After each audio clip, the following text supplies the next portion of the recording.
Okay, today's daf is Pesachim Pechet. Today's daf is sponsored by Dr. Stu and Ellen Chapman to commemorate the 14th yahrzeit of Stu's mother, Henya Bat Moshe Binyamin. She very much valued learning and would have been extremely proud of her granddaughter learning daf Yomi for her second cycle and her daughter-in-law being inspired to start as well.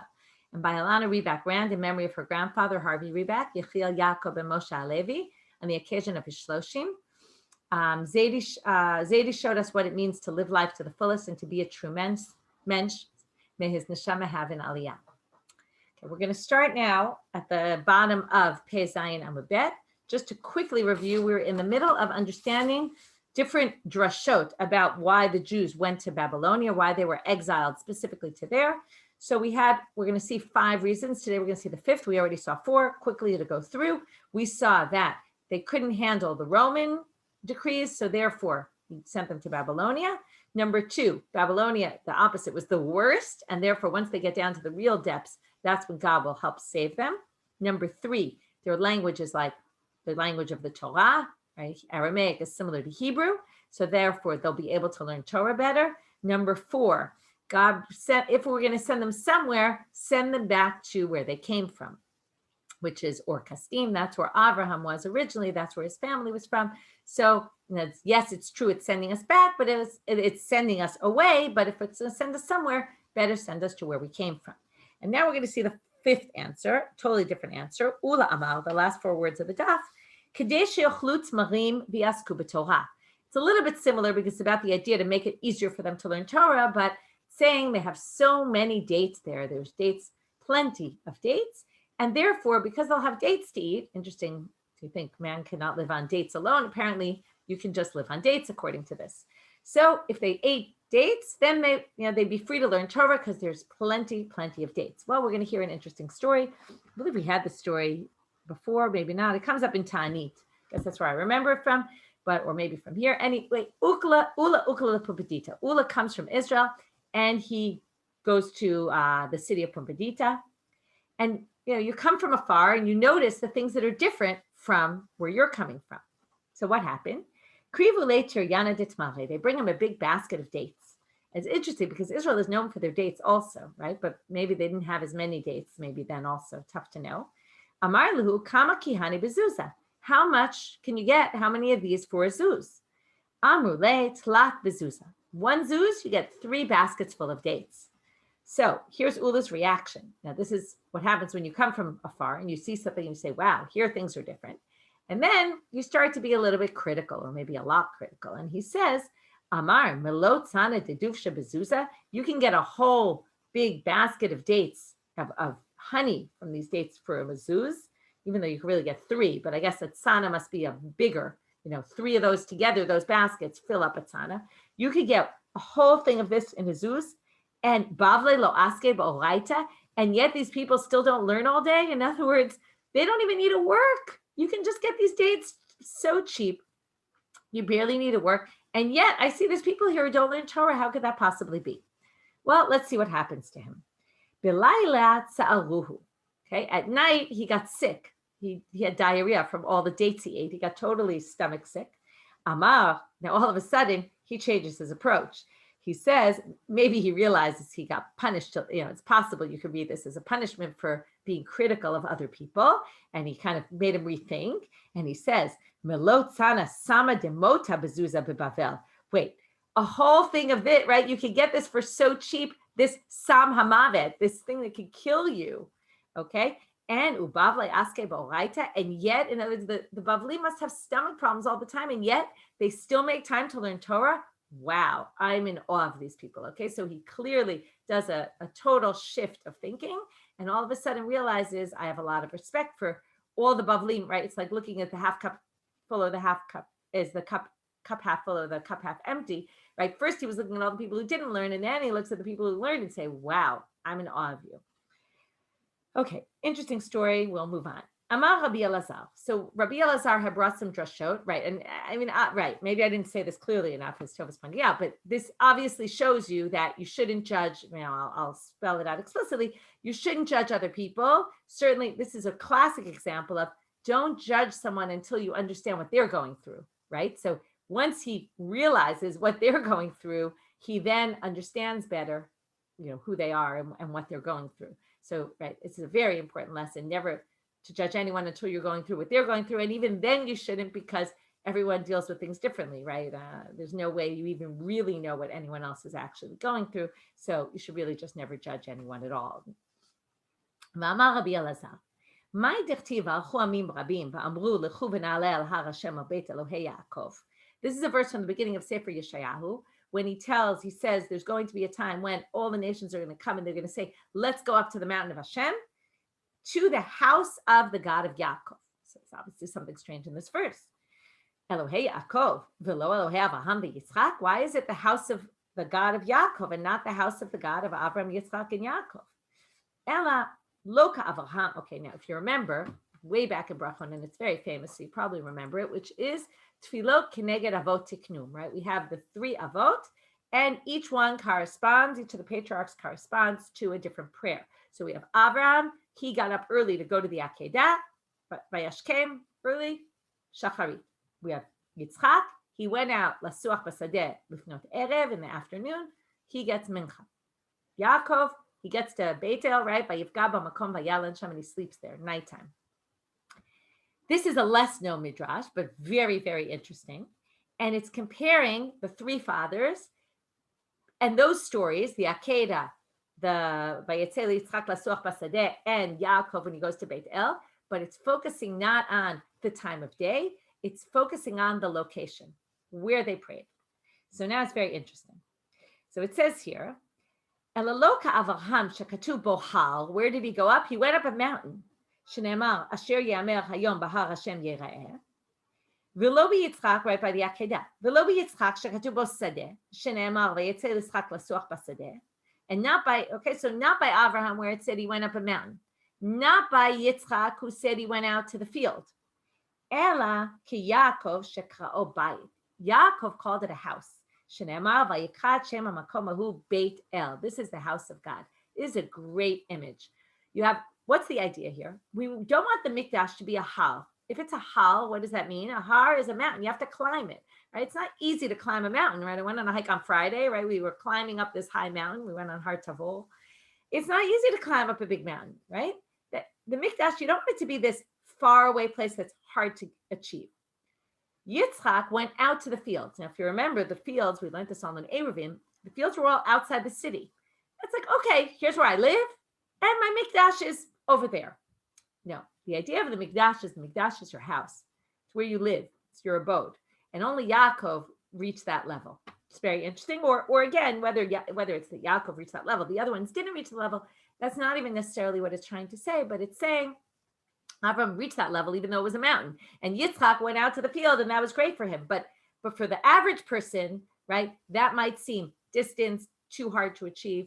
And therefore, we want it to be like a bayit. And that's why they called it Elohei Yaakov. Okay, last drasha before we end this section of drashot.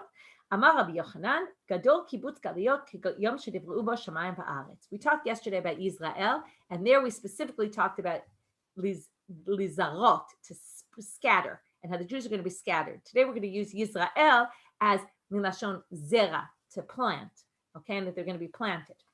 So the day that we were talking all about the galut. So now we're talking about the opposite, which is kibbutz galuyot, bringing everybody back together. The day that God will do that is like the day shenivreu bo shamayim va'aretz, like the day that the world was created. The Maharsha explains that the world was created yesh me'ayin, right? There was nothing, and God created something out of nothing. And that's the idea of kibbutz galuyot also. It's got to be like a whole new thing.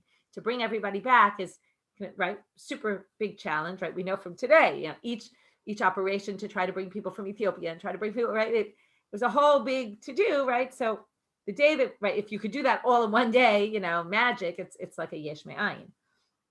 So how do we know the connection here? Shneimar v'nikbetzu b'nei Yehuda u'b'nei Yisrael yachdav v'samu lehem rosh echad v'alu min haaretz ki gadol yom Yisrael. Here they say, right, we're going to gather them, and they're going to have one ruler, v'alu min haaretz ki gadol yom Yisrael. The day that this happens will be a great day. As I said, Yisrael here is the day they'll kind of all be planted back in the land. And it says Yom. So they darshan the word Yom, and they connect it to Vaye'er Vayiboker Yom Echad, to the first day of creation. Back to our Mishnah. Okay, if you remember our Mishnah had talked about, beginning of yesterday's daf, the yatom sheshachatu alav apitopsin, if you have an orphan and the apitopis, there's different people in charge of the money of the yatom, and let's say a bunch of them slaughtered for him, he could choose whichever one he wants. So again, the Gemara asks the same thing about the woman. Shmat mina yesh breira. Do we see from here that you could hold there's breira, which is a problem because we know it's a big debate and it shouldn't be so simple in our Mishnah. It was such a big debate. So, right, it would have brought alternative opinions, and then also maybe we could have said, we know this is the halacha because it's obvious. So, yesh breira again means that when they decide later, it's as if it was predetermined from the start, because we all know the Pesach has to be slaughtered for the minimum. So, how could they have been included if we didn't know where they were going at the time? So, Amar Rabbi Zera, sela bayit mikol makom. It says that you should take v'yikhu ish sela beit avot sela bayit. You should take one set for the household, right, or for the family, the whole broader family, and a set for the house. That includes everybody living in the house. So that basically means they were included in each of those minuyim because they were considered part of that person's house, and they're also considered part of that person's house, and therefore it doesn't have to do with breira at all. It's just by default they're part of that house. And now we're going to talk about this concept: who's included in a what we call stam way, whereas if nothing was stated explicitly and just the owner slaughtered it for the family members, who is included, who's not included, who could decide I don't want to be part of that, who can't. So we're going to see. Tano Rabbanit. Selabait. So now we're bringing a bright to the darshans this selabait. So from here you learn that who's part of your bayit? Your younger children, right? The ones that are not yet obligated in mitzvot, that usually are under the father's jurisdiction. And also any slaves they have that are Canaanite slaves, right? They're always considered the possession of the owner. Bein midah, right? Even though, right, slavery is hard for us to understand, but that's what they were considered owned by the master. We'll see later that what does it mean owned? Also, any money they get automatically, right, they don't own anything on their own. It automatically goes to their owner. Bein midatam, bein shalom midatam. Whether they want to be part of it or they don't want to be part of it doesn't matter. They're automatically in. But this other category, avaleno shochet al yedei beno bito agdolim, val yedei avdo v'shipchato ha'ivrim, val yad ishto ela midatam. But when it comes to the wife, the Jewish slaves or maid servants they might have, and right, they're in a whole different category. They're not owned by them, right? They leave after 6 years. Remember the famous, after 6 years they go free. And older children, they have their own mind. They can decide. They're their own individual people. They're not owned by the owner, or they're not too young to make their own decisions. So they need consent. They need to say, yes, I want to be part of this. But there's another braita, and this braita is a little bit confusing, and the Gemara is going to struggle till they figure out exactly what this braita means. Tani Ida. So the beginning starts off the same way, just the reverse order. We're going to start with the second category. Lo yishchot adam al yedei beno bito agdolim, al yedei avdo v'shipchato ha'ivrim, v'al yad ishto ela midatan. So this says the same thing. You shouldn't, right? They're not included unless they agree to it. Those three categories: the older children, the wife, and the Jewish slaves. Aval, or servants, or whatever you call them. Aval shochetu al yad beno bito ha'ktanim, ve'al yad avdo v'shipchato ha'knanim, bein midatam, bein shalom midatam. So this is exactly the same thing, right? Whether they agree, whether they don't agree, they're included in the fathers or the master. Now, here comes the tricky line. Vikulan sheshachatu. But if there were a case, kulan sounds like they're talking about all these cases, all 5 categories of people that we've mentioned. Sheshachatu, if they slaughter their own animal, okay, which again doesn't really mean they slaughtered it. Oh, I shouldn't say again. We didn't talk about this, but it doesn't necessarily mean they slaughtered it themselves, because an Eved Kanani isn't slaughtering, and a young child isn't slaughtering, a woman's probably not slaughtering, but all those people, if they were to have someone slaughter an animal for them for the Korban Pesach, v'shachat rabban alehen, and also the head of the household slaughtered for them. So what happens? Yotzim b'shel rabban ve'en yotzim b'shel atzman.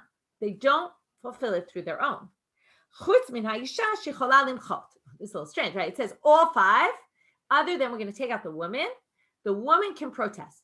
She can say, I don't want to be part of yours. So there's a bunch of problems here. First, the Gemara says, Maishna Isha. Why is the woman, we already put in a category with 2 others, right? With the older children and with the Jewish slaves and maidservants. So why just the woman? All those, we already said, they need da'at. So they need to consent. So they can also say, I don't want. So amarava isha b'chol dedamila. So what it really means is kulan, all 5 minus the 3, which really means only 2 of them. So it's a bit of a strange wording if that's the case, but that's what they say. It's the woman and all the others are excluded from this. But now they say, but something really doesn't make sense here. Hagufa kashya. But the whole Braita itself contradicts itself. Amart chutz min ha'isha shechola limchot. Right? It said, other than a woman who can disagree. Ta'ama demache. It's specifically, it sounds like, because she protests. Halomache, nafka b'shel ba'ala. But it sounds like if she doesn't protest, now what's the issue? There's 3 options, right? She agrees, she doesn't, right? She consents, she doesn't consent. What if she doesn't say anything? So from the part where it says chutz min ha'isha shechola limchot, it sounds like if she doesn't protest, then her default is that she is with the husband. Okay? But haktane reisha, but what does it say in the beginning? V'lo al yedei ishto ela mida'atan, but not by the woman, right? Unless she consents. It sounds like she has to consent from the beginning part of the Mishnah. And if she doesn't consent, meaning she's just neutral, she doesn't say anything, it sounds like she's not automatically part of her husband's. So that whole middle case of what we call stama, she doesn't say anything. Where does she end up? So again, from the beginning, it sounds like we need her consent. If she didn't say yes, then she's not part of it. From the end, it sounds like only if she says, I don't want to be, then she's not. Otherwise, she defaults into the husband's. So hastama lo nafka, right? It sounds like, but stama, she wouldn't be. That's from the ratio. Okay. My elamidatan. So they say, no. When it says lo ideshto elamidatan with their consent, lav da'ambrein, it doesn't mean that they had to. And this is, I see, Shoshana, you're saying shtikaka ona, right? Like silence is like agreeing, right? So that's what they say basically, which is it didn't mean that she actually said it. It's bistama, okay? That means unless she dissents, okay? Unless she really protests. Lafuke, it's coming to exclude hechadam or lo. It's just coming to exclude the case where she actually says, I don't want to be part of this. But they say, if you're going to say that, it still doesn't make any sense. Because look at the wording, ha. The ha, doesn't it say, kulam sheshachatu v'shachat rabban alehen yotzim b'shel rabban. De bistama. This case, now it's a little bit weird the Gemara says this and they're going to reject it in a minute, but right now they're going to assume that case sounds like a stama case. She slaughtered her own animal and then the husband slaughtered for her, yotzim b'shel rabban, right? Sounds like it's stama. In other words, again, in a stam way, they end up with the husband or with the household. So it sounds like stama, she's not with the husband because she's excluded from the stama case here. So it's hard to explain, and that's why I'm not going to bother explaining it much because the Gemara is going to say this is clearly not a stama case. I don't know why you think it's a stama case because I'm a rava. What does it mean to protest? There's 2 ways you can protest. You could say thanks, but no thanks. I don't really want to be part of your korban, or you could slaughter your own animal. If you bring someone to slaughter an animal for you, you're clearly saying I don't want to be with my husband. So that is a protest. And that's why they thought it wasn't. It's hard to understand. That's why I didn't bother wasting too much time explaining it because the Gemara immediately rejects that. But they basically say, so now, again, how do you read this? You say the first part is talking about stam, right? She does go to the husband unless she disagrees with him, right? That's what the second part is coming. Only if she actually disagrees is she not part of the husband's sacrifice. But often stam, she goes with the husband.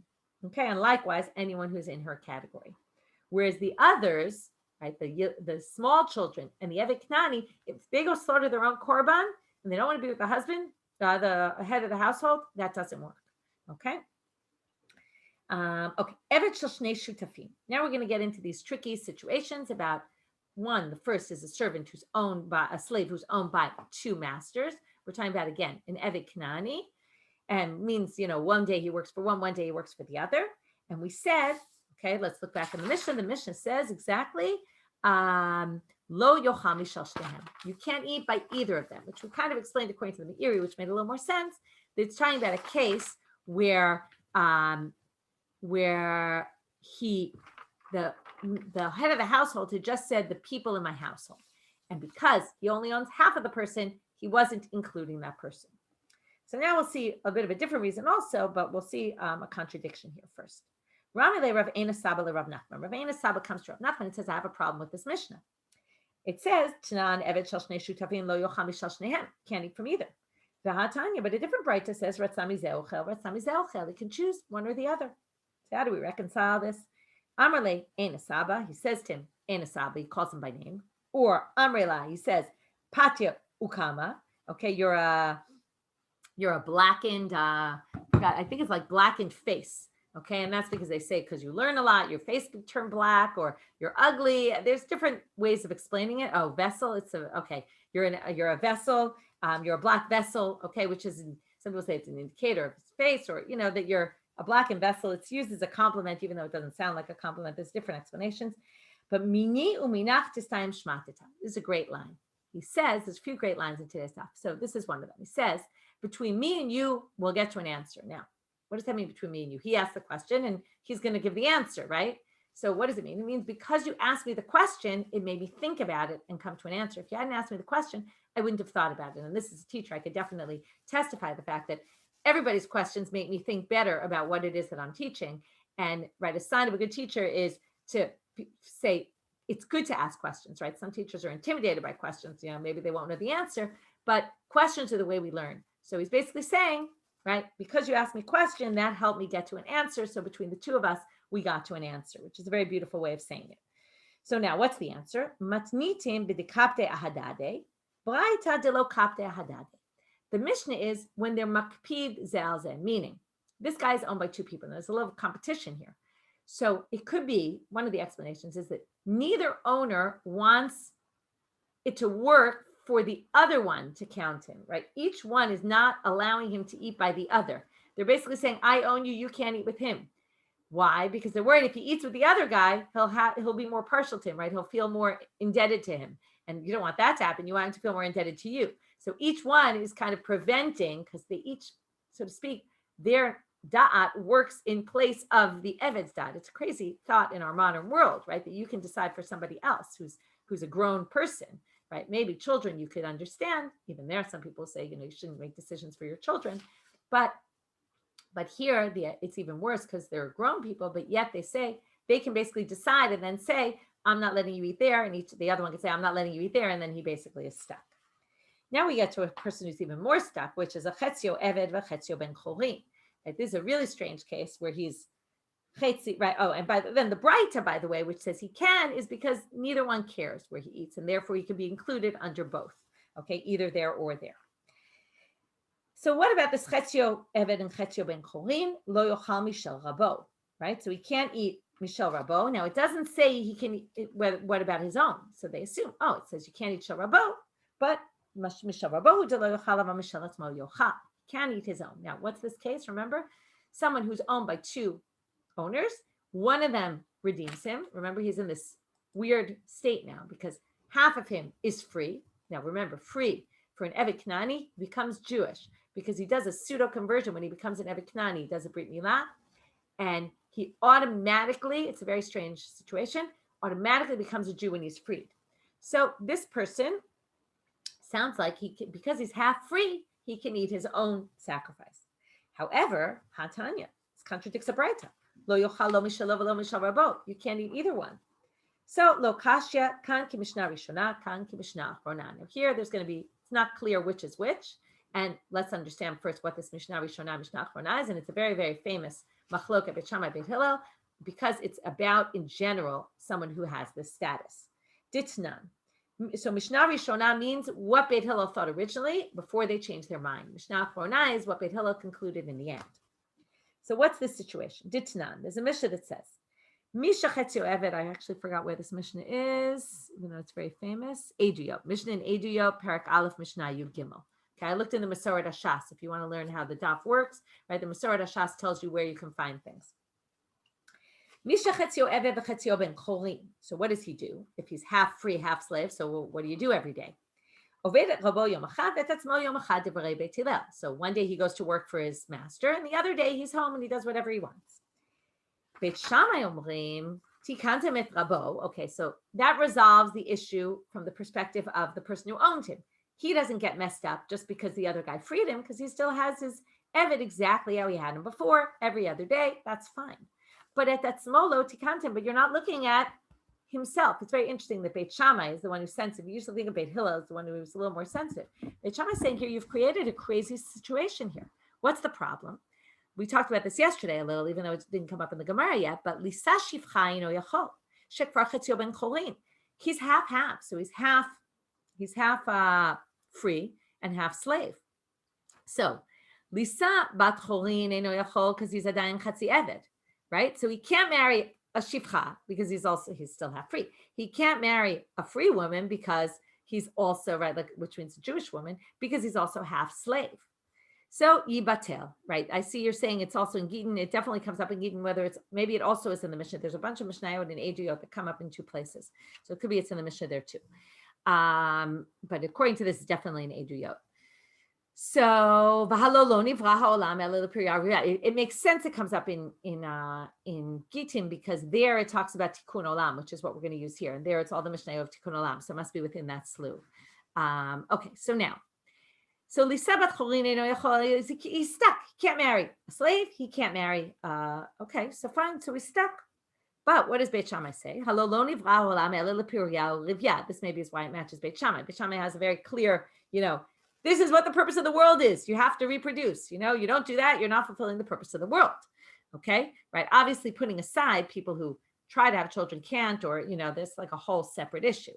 But theoretically, one's purpose, one should get married and have children. Okay, the world was created, right, in order to fill it up with people. So what is he saying? Beit Shammai says, as I said before, right, there's a whole slew of Mishnayot in Gittin about things that they did for Tikkun Olam, and it's theoretically by law, it's okay, but right, they had to change the situation for some other reason. Because of Tikkun Olam, and here it's right to perpetuate people in the world, and because this person is stuck in an individual difficult situation, we force the owner to free him. Okay, even though what's interesting is you're really not allowed to free. This is why it's a Tikkun Olam. We're overriding something. Okay, we're basically saying we force him to free because you're really not supposed to free Avadim Knanim. Okay, they're supposed to stay Avadim Knanim because otherwise they become Jews, and that's just not the way things are supposed to be. So you're not supposed to free them. There's Pesukim where they prove it from, because it says they're your slaves forever, something like that. And then you write a star on half the money, and as you give him rights to half of his, the rights to the other side of him, you basically kind of buy him out or sell him to himself. Okay, so that's what Beit Shammai says we should do. And in the end, Beit Hillel is convinced. Chazru Beit Hillel lahorot ki Beit Shammai. In other words, what happens, I think the way it works is that the master kind of buys his way out. Like he gives him, the slave has to give him a star, like for the money. He basically buys himself out, like he buys his freedom. And then Chazru Beit Hillel lahorot ki Beit Shammai. So Beit Hillel changed their minds. Okay, so what does this mean? How does this relate? So there's two interpretations here. One is to say that, okay, and this is what I put on the sheet, which is Rashi, who says basically the case where we said lo yochal lo mishalo v'lo misharabo, he can't eat any. That's according to Beit Hillel originally, because he's still got a side that's a slave and a side that's free, so he's not allowed to eat it.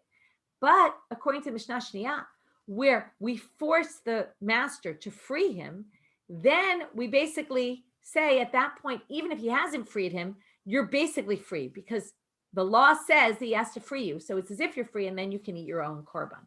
That's the way Rashi explains it. The Rambam has a different explanation, at least the way the Meiri explains the Rambam. There's a note in the Koran about it. I didn't see it inside, but he says that the later Mishnah he says, one second, right. The half slave, okay, according to the later Mishnah, where he was required to free him, and he hasn't yet, it's actually worse, because now he's like in a kind of frozen state. Okay, he says he doesn't have a fixed legal status, and therefore he can't even eat from his own Pesach thing. Whereas before, he at least had half that was free, and he could do that on his own, and you don't have that issue which is actually the Rambam who said it before, this issue of that the Baalim are going to be makpid ze al zeh, and they don't want him to eat somewhere else because it's his own. So they don't care if he eats in his own place. So that's the two different interpretations. That's the problem when the Gemara says kan this and kan that, and it doesn't tell you which is which. It's very confusing and it could lead to different interpretations. Okay, so moving on. New Mishnah. Ha'omer la'avdo. We're continuing with someone and his Canaanite slave. So someone says to his Eved, say ushchot alai Pesach. Okay, someone asked a while ago, Caroline, you asked about the gedi and the taleh, and don't we always talk about the Pesach lamb? But we're going to learn that we learned already. It could be mina kvasim or mina izim. It could be from goats. And here we're going to see: is there a preference one to the other? Okay, or does it, like, let's say you specified and then he took the wrong one. How does it work? So ha'omer la'avdo, you say to your Canaanite slave, say ushchot alai Pesach. Go slaughter for me the Pesach, which seems to mean here, go find someone to slaughter your Pesach, because I don't believe that Avadim Knanim can slaughter the Korban Pesach for them. But go find someone to slaughter the Pesach. Now, he didn't specify here whether he wanted a Gedi or a Taleh. So, Shachat Gedi Yochal, Shachat Taleh Yochal. Clearly, he didn't have a preference, so it doesn't matter which one he chooses. What if Shachat Gedi Vitaleh? What if he does two, both of them? Now it's very tricky, because we're going to learn in the Gemara that you can't be registered for two different korbanot Pesach. Right? You can't double register. So if he did two animals, yochal min harishon. So we assume the first one was for the korban Pesach. Gemara is going to ask all sorts of questions on these. So if you have questions, hold off. Shachach ma'amar lo rabo. Let's say he said, do it taleh. And the Eved forgets which one it is. So Ketzad Yaseh, what should he do when he gets there and he realizes, oh, I don't remember what he told me to do. And obviously he doesn't have enough time to go back and check. So Yishachet Taleh Ugdi. He should do two and say like this, Yoma. This is classic, we'll make a condition. Im Gdi Amar Li Rabbi, if he said goat, right, kid, baby goat, Gdi Shelo V'Taleh Sheli. Then the Gdi is his and the Taleh is mine. And I'll use this for my Korban Pesach. Shachach rabo ma'amar lo shnehem yitzu. Sorry, I skipped a line. V'im taleh amar li Rabbi hataleh shelo ugdi sheli. And if he said a lamb, then that will be his and that will be mine. Shachach rabo ma'amar lo. What if, right, he doesn't remember and the Adon doesn't remember? Now they're stuck, because when he brings back the two animals and one is supposed to be his and the other is supposed to be the other one's, right? And then we do this split. But what's the problem? We don't know which is which, and you can't eat a korban that's not yours. So shnehem yetzu lebeit hasreifa. You have to burn the animal in its entirety. Upturim ilasa pesach sheni. But they were yotze their korban because the korbanot were sacrificed properly, because each one was for someone else, even if we don't know who it was for. But you can't eat them because we don't know whose is whose. So again, the Gemara is going to ask lots of questions on these. So let's get to the questions of the Gemara now. So first, the first case where you said, go do the Pesach, and he just chooses one. No one had said anything. So they say, Pshita, obviously it should work because the Korban Pesach could be from either, and he obviously didn't have a preference. So what's the issue? So they say, well, they want to teach you that Shachat Gedi Yochal Afapi Diragil B'Taleh. Shachat Taleh Yochal Afapi Diragil B'Gdi. Let's say you always eat lamb, and he ends up slaughtering a goat for you. So you might say, that's clearly not what I wanted. I always eat lamb. I don't like goat. But it doesn't matter. When it comes to the Korban Pesach, all of these are options. And if you didn't specify, it doesn't, well, we don't go by what you normally do. It's not a factor. Shachat Gdi V'Taleh Yochal Min Harishon. Now we're going to have a much more serious problem with this line. If he does both, right, theoretically for your Korban Pesach, and then, because let's say, right, classic, you don't know what he wants, so I'll do both. And you think more is better, but more is less. And why? How could you say the first one counts and not the second? Really, both should count because both were slaughtered for him. And now neither one should count because we have this issue, which is you can't be nimnim al shnei pesachim. You can't be registered for two different pesachim, and he was. So how does this work? So here's a fascinating answer. They say, "Umaaseh b'melech u'malka." I skipped a line. Matnitim b'melech u'malka. The Mishnah must be referring, this is a strange thing. The Mishnah is referring to a case when it's a king and a queen. Okay, what's different about a king and a queen? Well, a king and a queen, okay, this is very easy to relate to. I know this goes on in my house all the time. What are we eating for dinner, right? The biggest question every day. What are we eating for dinner? And I say, don't ask me. I'm not up to dinner. I can't think about dinners anymore. I'm sick of dinner. I want to make this. Someone says, I don't want that, and then we're stuck. So A king and a queen, what's unique about a king and a queen? They don't deliberate about what to eat for dinner. Why? They have people who decide. They show up at the table, right? I wish, right? And dinner's made and dinner's served, and they don't have to think about it. And yes, on the one hand, they don't get to choose. On the other hand, it's great. They don't have anything to do with it. It's irrelevant to them. So when it comes to a king and a queen, then shachat, if they did both of them, since the king and the queen have zero preference, they don't care. Because they don't care, we can assume the first one went for them, okay? Because they have no preference. And then they had no intent, so it wasn't like they were part of one or part of the other. Okay, so they're going to bring a braita, and we're going to see two stories about a melech malakah, very interesting. Vatanya. Here's a braita. Usually hatanya is a question, but often hatanya can also be a support. So here we bring a braita to support. You can't be registered on two at once. So here's a case exactly like what we're discussing in our Mishnah that said, go do this, the Korban Pesach for us. So they did two. Now you have to ask, why did they do two? I see, Gita, you're asking that question, right? Why did they do two at all? Maybe they wanted to just make sure, just in case they had a preference or something, it's unclear. It is quite unclear why they would do two anyway. But you could say, they wanted to make sure in case there wasn't enough, in case, a good question. So they did two, and now they asked the king, which one do you want? Right? This is, you think about this. It's a great thing to think about. We all say choosing is freedom, right? You have freedom to choose. But sometimes we don't want to make choices all the time. And that's the beauty of a king and a queen. They don't have to choose, right? It's that whole thing. Do I have to choose what I want to make for dinner? Sometimes it's just nice to show up and it's there. Now, it could be it's not exactly what I wanted, but you know what? Happier to have what I didn't want than to have to have bothered to think about it and decide and make it and all that. So he says, I don't know. Go ask the queen.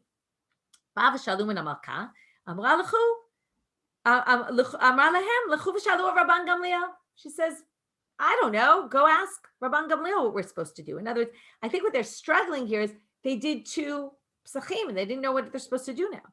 So Bavashalu at Rabban Gamliel. Amar lahem, Malka v'melech. Here's the big line. You ready? Did da'atan kala alehen. Why is this such a big line? Because this is what they say about women in the Gemara. Da'atan kalot, right? And there's lines that say women shouldn't learn because the atan kalot, and we normally say they're very lightheaded and they don't right? They don't know how to think properly. And here you see it in a totally different context. It doesn't mean they don't know how to think. Right? It doesn't mean they're not smart. They're the king and the queen, right? But it's saying the atan kalale, and you have to figure out how to define this exactly. Yochlu min arishon. In other words, they don't care, right? This isn't something that's important for them to make a decision, right? So Gita saying the Shanzal says easily accepting. Right, which is interesting. You wouldn't think of a king and queen as easily accepting, but in this context, right, they're not particular about things, even though kings and queens can be very particular about things. In this case, they're not. So, yochlu min arishon. Anyway, food for thought about how to apply this da'atan kala to also that sugya, and can you connect between the two? But us, lo nochal lo min arishon v'lo min hasheni. But we're not like that because we do have preferences and we do make decisions about our meals. So therefore, it doesn't count. So what's fascinating about this, many things, you learn about kings and queens. I think clearly, and when you see the second story, you'll see that part of this story was there's always this issue of power struggles. We saw it between the Kohanim and the Chachamim. And this one is trying to say it's putting down, and Da'atan Kala maybe is a little bit derogatory, even though it maybe isn't. But it does seem like it's possibly derogatory in saying it's who in the end do they go to? They go to Rabban Gamliel, the Chacham. He's the one who saves the day. He's the one who has the opinion, he knows what to do, whereas the king and queen don't really know what they're doing. So, and we'll see from the next story also, particularly the way the next story ends. Okay, it's also interesting in terms of saying that a Mishnah is only talking about a king and queen, which is very interesting. It didn't say that, right? It's very hard to say that that's really the pshat, the simple reading of the Mishnah. But that's classic when they have something that doesn't match what they understand to be, right? They try to explain it some other way. Vishuv Pamachat, there was another story. They found a lizard. That's a lizard. What is it? Lizard in the Beit HaMitbachayim, in the kitchen. Now, a lizard is one of the 8 shvatzim that if it's dead, it's going to be matame. Ubikshu l'tamei kol hasuda kula, and they wanted to say whole meal, got to throw it in the garbage. Ubal v'shalu et hamelech, amar lahem v'chu v'shalu et hamalka. Go ask the queen what to do. I don't know. Same thing, right? Go ask Rabban Gamliel. I don't know what to do.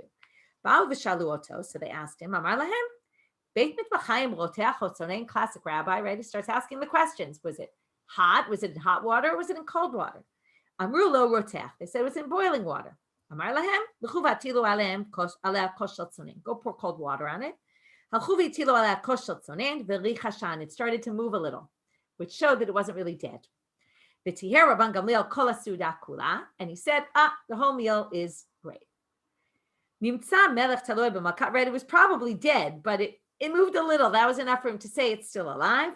Nimtza melech taloi b'malka. Here's a good, right, here's where it ends, right? The king is dependent on the queen. Nimtzeit malka tuya b'Rabban Gamliel. Nimtzeit kol hasuda tuya b'Rabban Gamliel, right? And the king and queen are Rabban Gamliel, and right, the whole meal was based on Rabban Gamliel. And thank you, Eliza. Yes, Eliza's pointing out that there was no king at the time of Rabban Gamliel, right? This is clearly a story, right? It's not exactly, it didn't happen, or it didn't happen the way they said it happened, right? But they're trying to make a point here. Shachach ma she'amar lo Rabbo. Now we're moving on in the Mishnah. So he forgets what his rabbi told him. Okay, so it says he brings two and says if this one's mine or this one's his. Now what's the problem? How could there be mine?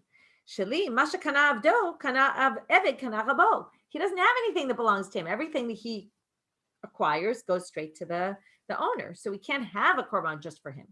So Amar Baye holech etzel ro'eh haragil rabo etzlo. He goes to find a shepherd that is known by the owner. Denichale b'takanta derabe, that he'll be happy with what he gets from him. Umakne lechad minayu amanat she'en lerabo rishupo. And he says to him, listen, I want you to sell me them in a very particular way, that one of them is going to be directly mine. In other words, if you can sort of override that mashkana avdo kana rabo, if somebody gives him something specifically for him, and therefore he says, if you do it in that way, then he could actually have something that's his. Shachach rabo masha amar lo. So then we said if the owner forgets, though, then what happens? The korban is good. They don't have to do Pesach Sheni, but no one can eat it because we don't know whose is whose. So Amar Abai limits this though. Lo shanu ela sheshachach achar zrika debiina deizruk dam habachazi la'achila. It's only if he forgets after zrikat dam. If he forgot before zrikat dam, then it's not going to work. We'll see this now. Aval shachach lifnei zrika dechi izrik dam. Remember, the main thing is the sprinkling of the blood. Lo havi chazi la'achila, and no one can eat it because nobody knew whose was whose. So if he forgot earlier, it's not going to work. If he forgot later, once the korban went through and everything was fine, then he forgets, then okay, they can't eat it, but they don't have to do Pesach Sheni. But if they did it before the Zrikat Dam, chayavim la'aseh Pesach Sheni. Now, that's Abai's statement. Abai just said it's only talking about when he forgot after Zrika, but not if before. But now they're going to say that some people said that's not, Abai didn't say it on this. Abai said that on something else. Some people said that the line that Abai said, and this happens very often, where they have a line that someone says they're limiting something, but it's not clear were they limiting our Mishnah or were they limiting something else. It was said on the following Braita. We slaughtered the Pesach. Remember, you take off the hide, and now I have mine, you have yours. And what happens though? They all got mixed up in a pile. We put them down, and now we don't know whose is whose. By the way, classic ta'arovet, they talk about 5. I don't know, it just happens like, wait till we get to Yavamot and 5 women and all sorts of things about them. So there's a yabelet on one of them, right? That is a wart, which is a mum, and it basically means it was problematic. So they all have to get burned, but no one has to do Pesach Sheni. Later, the Gemara is going to ask, well, why not? And one of them clearly wasn't right. But anyway, Amar Abai, we'll get back to that. It's only if they got mixed up after the Zrikat Dam. Because it still could have been eaten. It was able to be eaten when the dam was sprinkled, the blood. But if all this happened before Zrikat Dam and everything got mixed up and we don't know whose is whose, and one of them was a Baal Mum, and then you're knowingly going and sprinkling blood on a korban that's pasul, no, chayavim la'aseh Pesach Sheni. It doesn't work. So, if you say it about the Mishnah, then you'll clearly say about the Braita that also before Zrikat Dam it's going to be a problem because that was a Baal Mum. That's much more severe. But if you said it about the Mum, the blemish, you wouldn't necessarily say it about our Mishnah. Why? Our korban is just an issue of did you want this animal or not this animal? We just don't know, right? But they were both sacrificed, and we had two animals, even though you couldn't eat them. It doesn't really, nothing was wrong with the korban itself. To eat karlahu, and if you would have remembered, and it's just a matter of a lapse of memory, theoretically could have remembered earlier, and it would have been ra'oi la'chazeh la'achila. And therefore, kameshmaya galia. They say God knew what it was, and it was right then, so it's okay. Okay, you just can't eat it, but the korban was done properly, and then Abai wouldn't necessarily say it about our mission. So Amar Mar, Pturim Elasa Pesach Sheni. So now they say, wait a minute. How can they not do Pesach Sheni? One of those five, his korban was not valid. So how could you possibly say that no one has to do Pesach Sheni? So they say Mishum Delo Efshar. Well, it's true that one of them theoretically needs to do it, but there's no way to do it. Okay, why? What are you going to do? Leiti Kochav Pesach. You can't all bring a Pesach Sheni. You're bringing chulin to the azara. That's not allowed. Right? If you're not obligated to korban, you can't bring a Pesach Sheni. Because four of them actually did fulfill their obligation. Let's say they all say we're going to do one Pesach together. Has to be done for the people who are manoi. Now you have people registered that shouldn't be registered because they don't need a korban. So we'll stop at that, okay? And we're going to finish more tomorrow about what exactly, how it is that nobody has to do Pesach Sheni. So have a great day, everybody, and we'll pick up from here tomorrow.